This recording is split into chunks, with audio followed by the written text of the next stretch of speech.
அவருடைய சித்தம் இல்லாம உன்னை எவன் அசைக்கவே முடியாது. நீ அவருடைய கரத்தில் இருக்கிறார், அவருடைய கண்ட்ரோல்ல இருக்கிற. வாழ்க்கையில சில பாடுகள் வர்றதுதானா ஆண்டவருக்கு தெரியும்.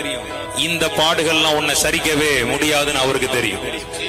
இந்த உபத்திரம் உன்னை சரிக்க முடியவே, ஒருவேளை பெரிய லாஸ், யாரையோ உங்க நேசிச்சவங்களே நீங்க இழந்திருக்கலாம், அதனால நீ சரிஞ்சு விழுந்துருவேன்னு சத்துரு நினைக்கலாம். ஆனா அவனுக்கு முன்பதாக நல்லா சிரிச்ச முகமா, ஒரு நாளும் நான் சரிந்து விழ மாட்டேன்டா, கையை தட்டி ஆமைன்னு சொல்லுங்கப்பா.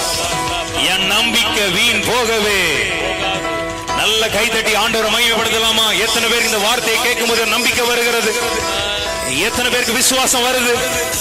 நீ நினைச்சிட்ட சின்ன விஷயத்தை பார்த்து நீ சரிந்து போயிருவியோ, என் குடும்பம் சரிந்து போயிட்டோ, என் குடும்பம் உடைஞ்சு போயிட்டோ, என் குடும்பம் இல்லாம போக போகிறதோ, never never.